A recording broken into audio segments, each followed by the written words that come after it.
Alhamdulillah, wassalatu wassalamu ala rasulillah wa ala alihi wa ashabihi wa wala wa la hawla wa la quwwata illa billah.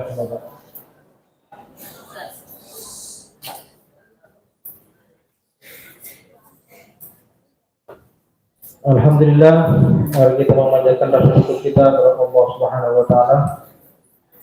Pada kesempatan ini kita kembali melanjutkan pengajian kita berkaitan tentang fikih.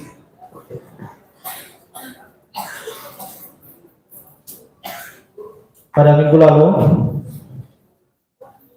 kita telah bersama-sama membahas berkaitan tentang yang mewajibkan mandi.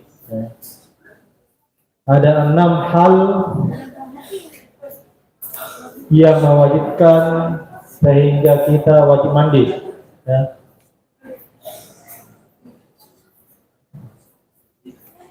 Masih ingat semua? Ya. Yang pertama itu adalah bertemunya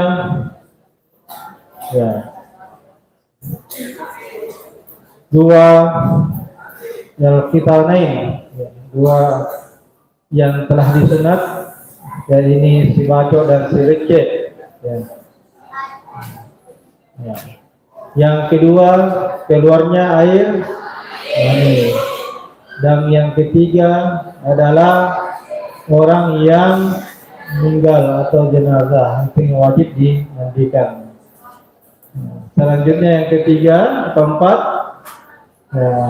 haid, 5 nifas, dan yang terakhir adalah al-wiladah.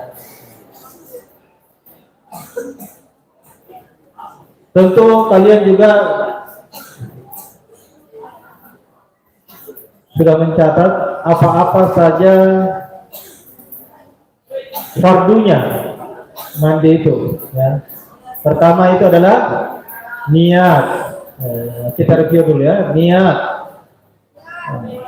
Kemudian menghilangkan najis. Kalau najis itu ada di badan, melekat di badan ya. Kemudian mengalirkan air ke seluruh anggota tubuh, baik itu rambut maupun kulit. Baik, kita masuk ke pembahasan selanjutnya berkaitan tentang mashul khuffain. Ini pembahasan yang jarang sekali diketahui oleh mayoritas umat Islam. Oke, dengar semua, perhatikan. Yang cerita nanti saya panggil ke sini menjelaskan ya. Mashul khuffain itu artinya membasuh kedua alas kaki.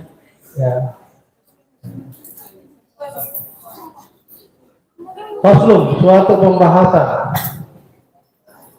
Wal mashu 'alal khuffaini jaizun. Membasuh kedua khuf, kedua sepatu itu hukumnya jaiz, boleh.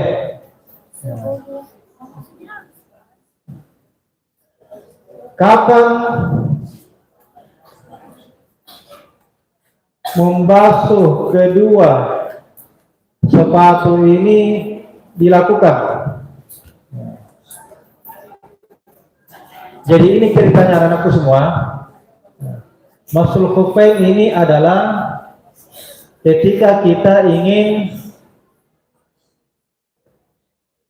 menghilangkan hadas kecil ataukah bersuci berwudu, sementara dalam menggunakan sepatu. Tetapi tidak begitu saja dilakukan ketika menggunakan sepatu, langsung membasuh kedua sepatunya ya ketika berwudu. Tidak ya, tetapi ada syarat-syaratnya. Di salah satu syarat ada 3 syaratnya. Ada 3 syaratnya. Kalau kita berwudu, ya perhatikan, berwudu seperti biasa, ya berwudu seperti biasa. Mulai berniat, mencuci kedua tangan, ya, wajah, basuh ke kepala, ya. Dan ketika sudah sampai di kaki, di saat menggunakan 2 sepatu, kapan itu boleh? Ya. Pertama, ayyawtadiya labasuhuma ba'da kamalit taharati. Ketika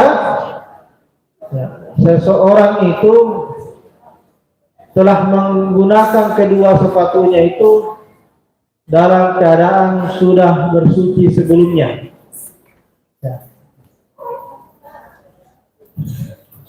Ya. Jadi kalau misalnya sudah bersuci, sudah berwudu, baru dia menggunakan kedua alas kakinya, sepatunya. Di tengah perjalanan dia batal wudunya, berhadas, baru dia dikenakan syarat boleh membasuh kedua sepatunya ketika berwudu. Nanti saya praktekkan caranya ya, atau kita panggil salah satu di antara kalian praktek depan. Ya, dinikan saja, seakan-akan ya. Wa ayyakuna satiraini li mahallil ghuslil fardhi minal kalimaini. Dan adanya keduanya sepatu itu ya, menutup secara penuh kaki yang wajib dicuci ketika berwudu. Ya. Jadi kalau menggunakan sepatu, alasnya itu harus tertutup, di sampingnya juga harus tertutup. Ya. Begitu juga di atasnya, seperti ya, menggunakan sepatu. Ya. Jadi kaki yang wajib dicuci itu ketika berwudu, syarat kedua bisa membasuh kedua sepatu itu dengan syarat sepatu itu menutupi seluruh kaki yang wajib ya terkena air wudu. Wa ayyakuna mimma yumkinu tatabi'ul masyi alaihima. Dan sepatu yang digunakan itu atau alas kaki yang digunakan itu memungkinkan digunakan melakukan perjalanan jauh.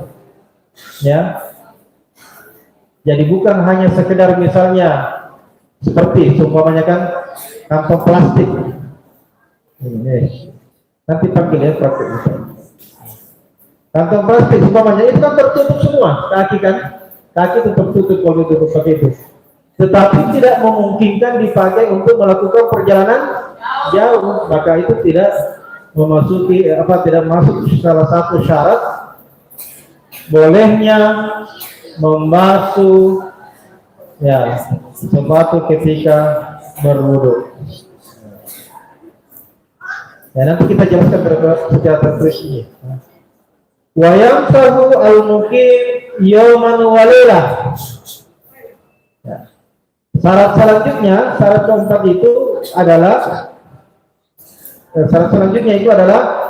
orang mukim, orang yang tinggal di suatu tempat, ya, boleh seumpamanya, ya, kalian di rumah, ya, tidak melakukan perjalanan, boleh melakukan itu ketika mungkin atau tinggal 1 malam 1 hari.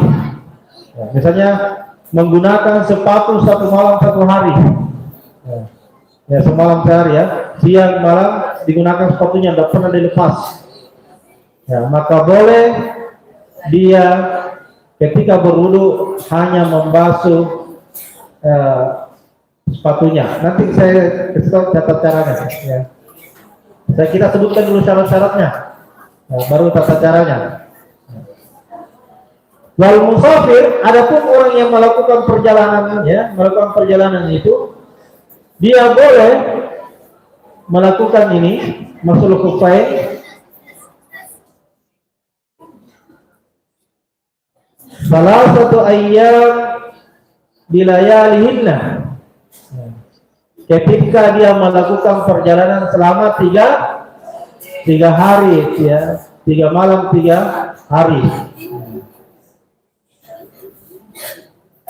Wa tidal muddatu min hina yahdusu ba'da lubusil khuffain, dimulai ketika dia menggunakan sepatunya, ya, khufnya. Fa in masaha fil hadri thumma safara, ketika dia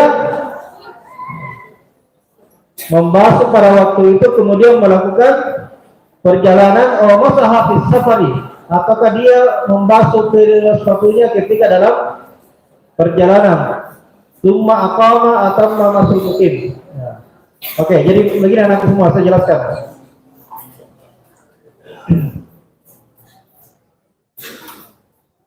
Masul khuffain ini adalah membasuh, saya berdiri saja ya, perlihatkan.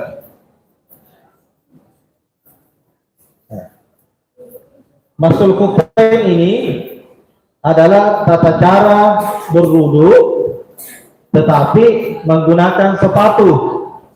Ya. Tata cara berwudu tetapi menggunakan sepatu. Tapi syaratnya orang yang boleh berwudu tetap menggunakan sepatu itu, di antara syaratnya itu adalah sudah dalam keadaan bersuci kemudian menggunakan sepatunya. Ya, itu syarat pertama. Jangan, jadi dia sudah bersuci dulu.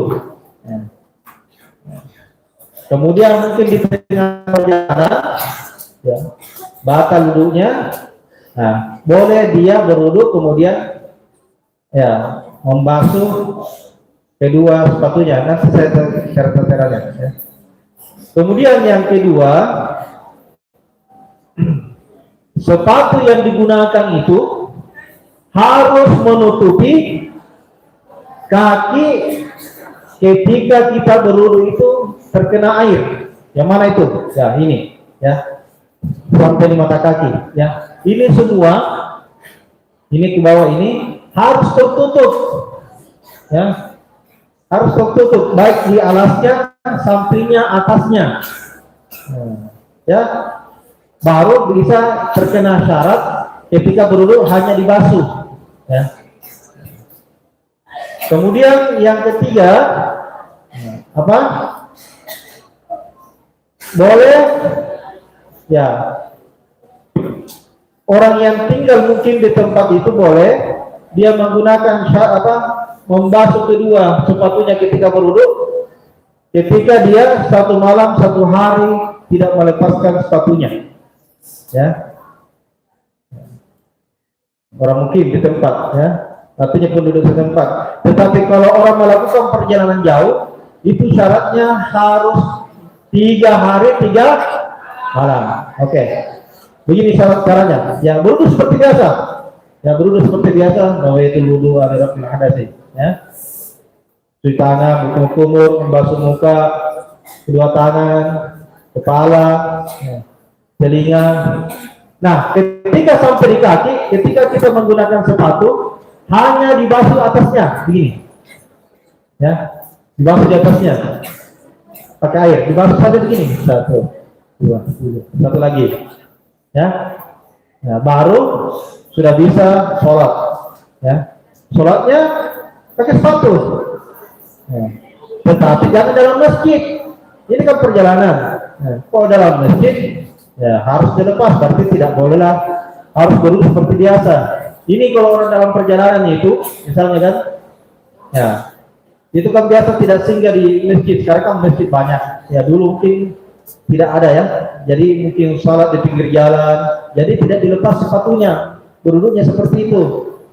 Ya, nah, masuk kupai namanya. Ya yang dibahas itu hanya di atasnya, bukan di bawahnya. Ya. Nah, itu namanya masuk kupai. Anak-anakku semua ya. Nah ini tata cara kalau kalian dalam perjalanan jauh, kemudian dalam menggunakan sepatu. Contoh seumpamanya di atas kapal air, orang yang pergi Papua, ya kan jauh dari sini atau ke Ambon, nah, ke tempatnya Islam, umpamanya. Nah itu kan naik kapal air, ya di atas berduduk ya. Jadi setelah berduduk membasuh kedua sepatunya, ya, sholat di situ di kapal, ya begitu ya. Nah. Paham ya? Paham semua? Paham? Ya.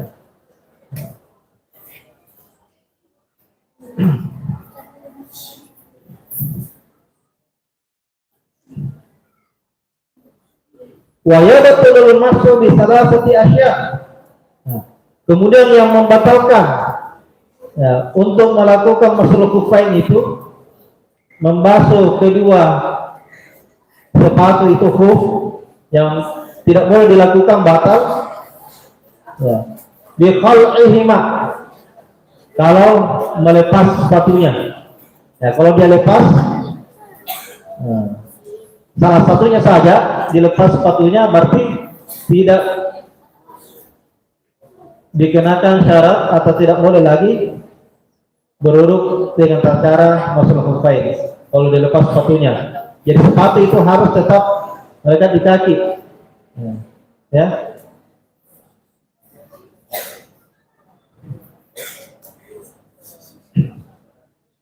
Wa inqida'ul muddati. Nah, lewat batas waktunya. Jadi orang yang tinggal di tempatnya sendiri di kampungnya itu hanya 1 hari 1 malam. Kalau orang yang melakukan perjalanan 3 hari 3 malam boleh melakukan itu. Lewat dari 3 hari 3 malam tidak boleh masuk kufain. Ya kenapa? Boleh jadi pertama ya bokso kakimu terlalu lama di dalam sepatu kaki itu lewat 3 hari 3 malam. Ya bagaimana kira-kira ya? Jadi lewat 3 hari 3 malam itu tidak boleh lagi dia berwudu dengan tata cara masul khuf, ya membasuh sepatu. Terus sudah lewat 3 hari kalau yang perjalanan, ya. Kalau yang melakukan perjalanan, kalau yang hanya 1 malam 1 hari yang tinggal di kampungnya, ya itu dia batas waktunya, ya. Itu yang membatalkan tidak boleh, ya.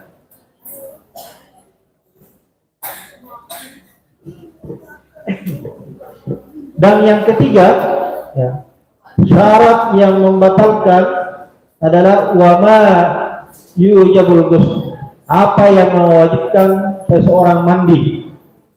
Ya. Jadi kalau misalnya dia ingin masuk kufain, tetapi dalam perjalanan baru 1 hari perjalanan dia junub, maka dia tidak boleh lagi masuk kufain, harus mandi junub. Mandi junub harus dilepas, ya. Nah, jadi tidak boleh orang yang junub itu melakukan masuk kufain, ya. Ataukah bagi perempuan haid atau nifas yang memandi haid, memandi nifas, ya itu tidak boleh, ya. Tidak boleh melakukan masuk kufain. Ya, pahamnya semua ya? Nah, jadi ini sebenarnya adalah rukhsah, keringanan bagi kita seorang muslim ketika melakukan perjalanan. Nah, kemudian dalam menggunakan sepatu. Lalu bagaimana seumpamanya, ya? Orang yang luka, ya. terkena luka, kakinya seumpamanya, ini kan diselupkan dulu kakinya, dia dibalut, ya, maka disamakan juga dengan al-kuf. Nah, ulama di sini menyamakan orang yang dibalut lukanya itu boleh juga masuk kuf, ya, seperti itu. Nah, cukup dibasuh air di apanya itu, ya, permukaan ininya, perbannya, ya.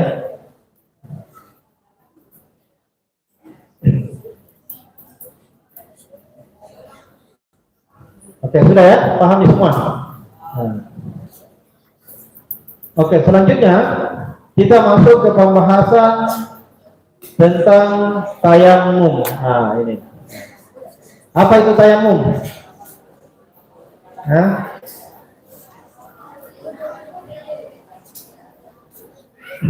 Tayamum itu adalah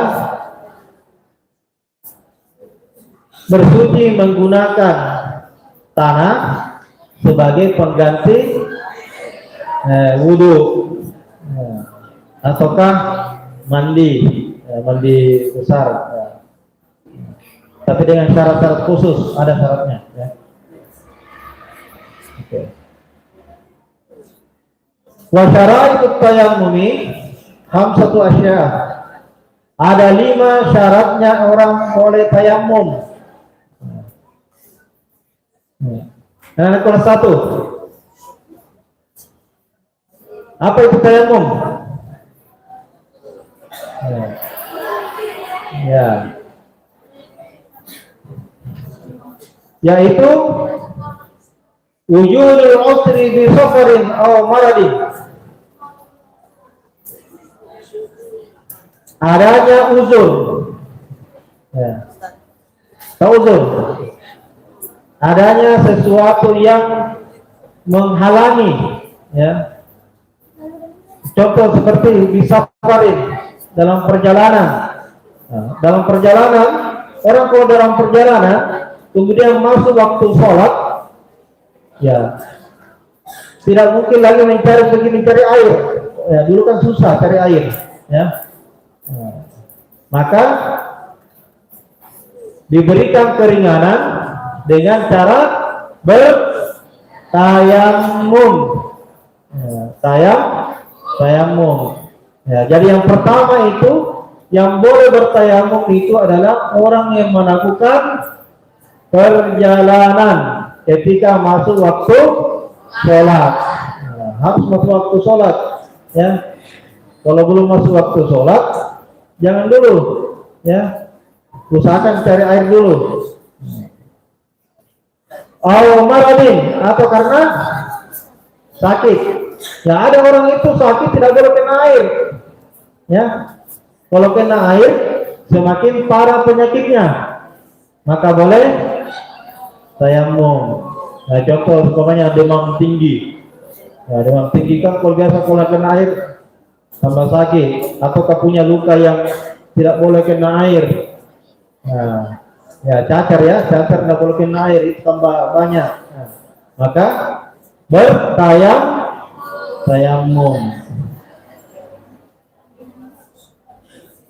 Wa talabul ma wa ta'assur istimalihi. Kemudian itu adalah syaratnya itu harus mencari air dulu, ya. Nah, mencari air kalau misalnya masuk waktu sholat, kemudian waktu ini sudah mepet, ya.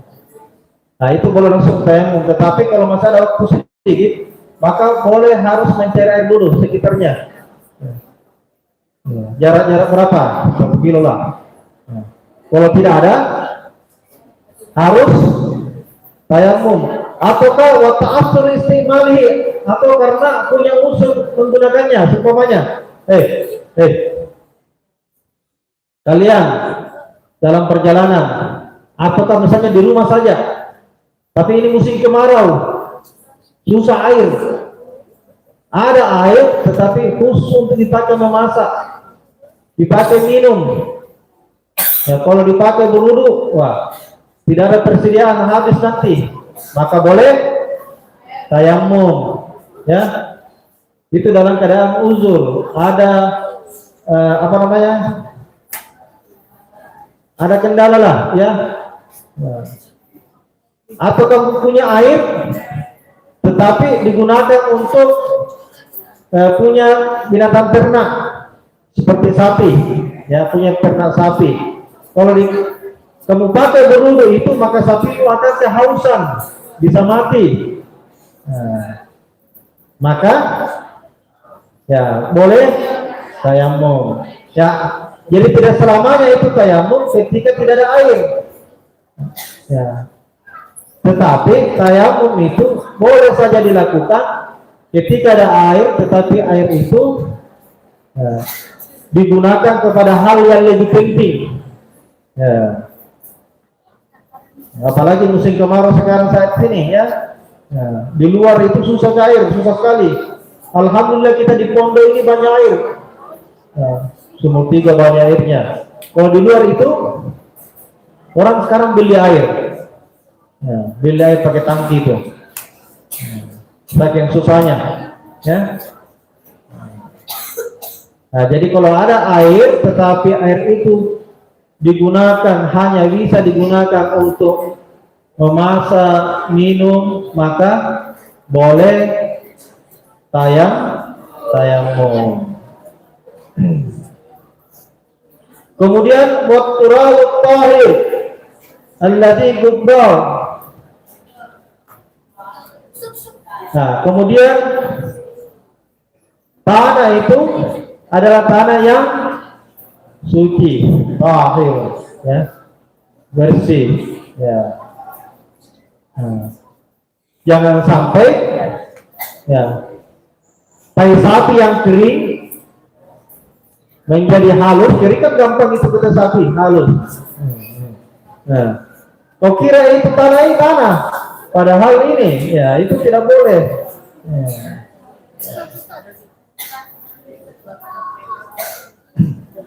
Oke. Ada yang tahu bagaimana tata cara berwudu? Ayo bertayamum. Ya, tayamum itu caranya. Ya.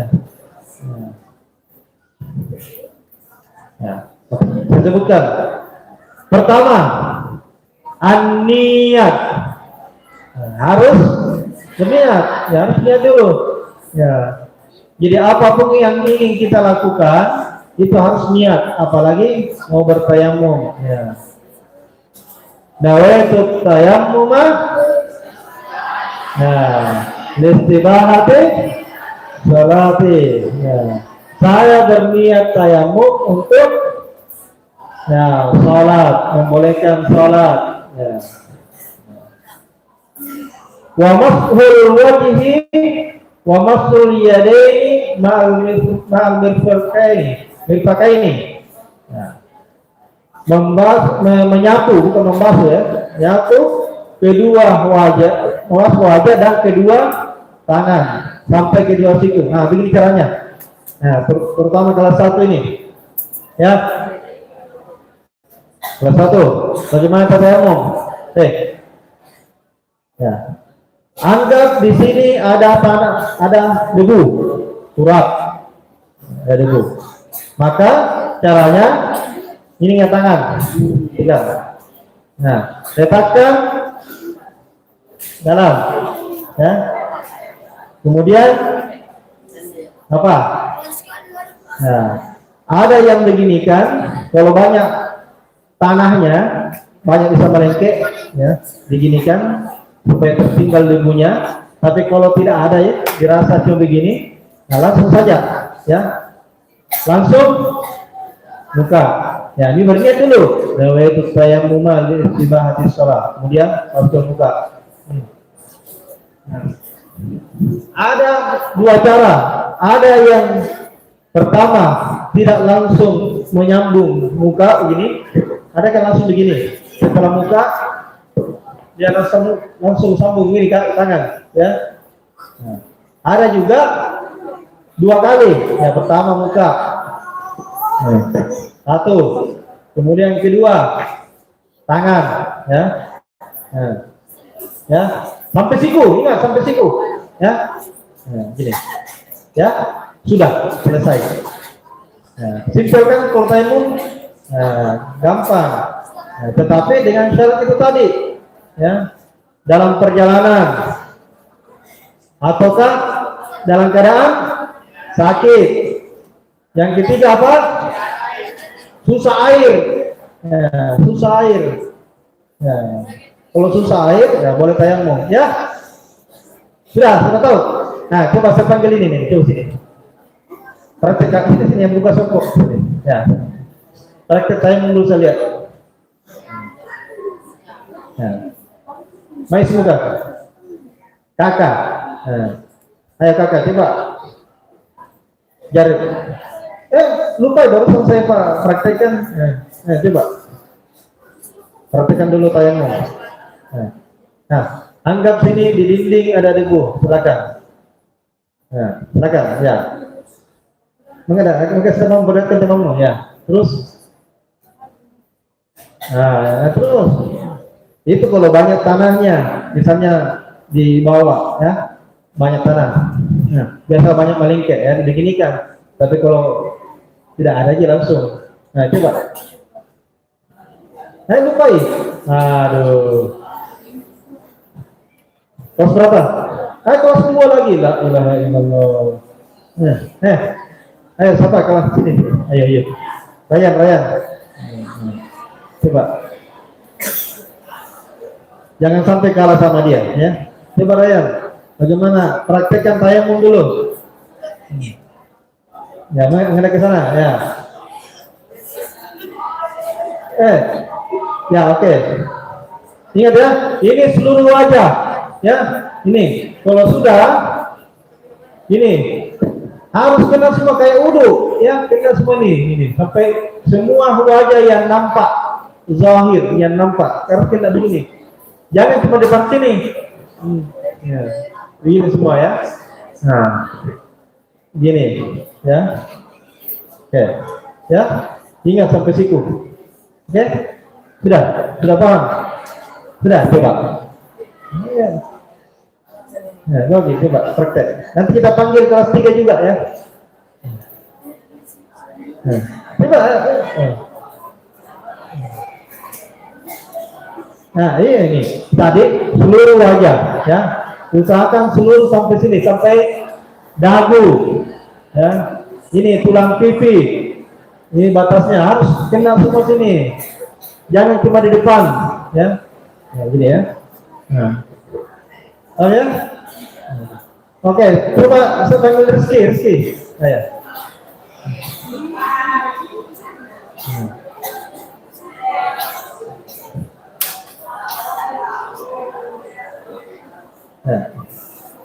Ya, coba Rizky di situ nak, ya. Situ saja, ya.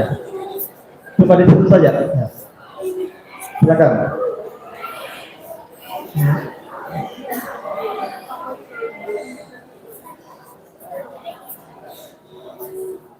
Apa niatnya coba? Nawa itu? Ya. Nawa itu saya mau istibahati salah satu bagus ya. Oke. Ya, semua ya harus begitu caranya.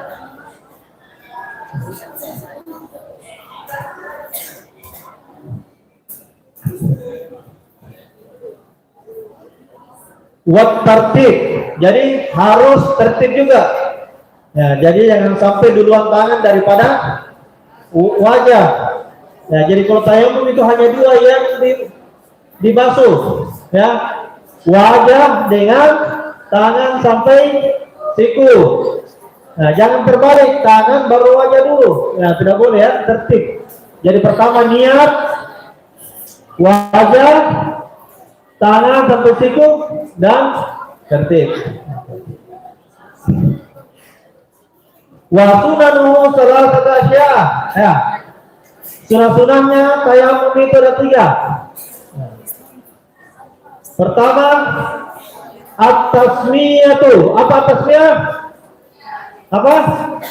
Membaca bismillah. Membaca bismillah dulu. Bismillahirrahmanirrahim. Baru berniat. Nawaitu tayammuma istilahatin. Wa taqdimul yumna 'alal yusra. Mendahulukan yang kanan daripada yang kiri. Ya, jadi kan kalau tangan itu ini kan dua, ya harus dahulukan yang kanan dulu. Ya, begini, ya, baru yang tangan kiri.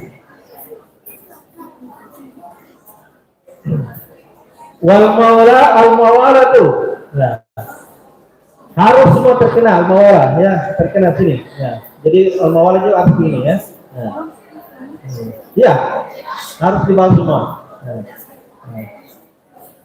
Tapi jangan merasa semua harus ada debunya mereka, tidak seakan-akan ya. Nah, karena terkadang debu itu tidak nampak ya. Nah. Oke ya, ada 3 sunnahnya. Pertama membaca Bismillah, dicatat ya, dicatat baik. Yang kedua mendahulukan yang kanan daripada yang kiri. Ya, kemudian yang ketiga semua yang wajib itu al-mawala terkena basuhan ya. Ya, sapuan itu. Wallati yabutul tayammum salasatu asya'. Yang membatalkan juga ada 3. Nah, ada 3 juga membatalkan tayammum. Pertama, ma'awatul wudu. Apa yang membatalkan wudu? Apa yang membatalkan wudu? Nah, keluar dari 2 lubang. Apakah itu kencing atau itu dan ya. Apa yang keluar dari itu batal wudu. Bersentuhan yang bukan murim. Ya. Maka itu batal. Apa yang membatalkan wudu? Maka batal juga seperti tayammum, ya. Ru'yatul ma' fi ghairi waktu shalah. Melihat air ketika belum waktu sholat. Ya.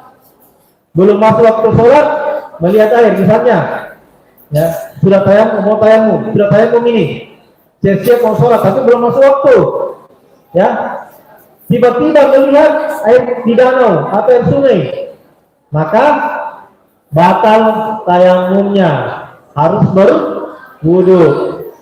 Kecuali sudah masuk waktu sholat, sudah tayammum ini, masuk waktu sholat, nah, tiba-tiba melihat air, maka tidak batal, bisa langsung sholat. Ya. Ini ketika belum masuk waktu sholat, sudah tayammum, ya. Belum waktu sholat sudah tayammum, sudah melihat air, maka batal tayammumnya. Ya, harus berwudu. Ya.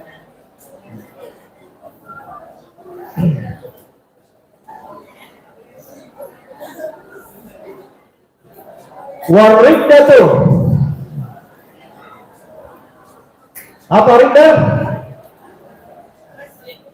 Murtad.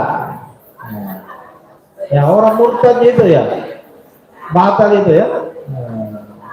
Oke. Baik anak semua.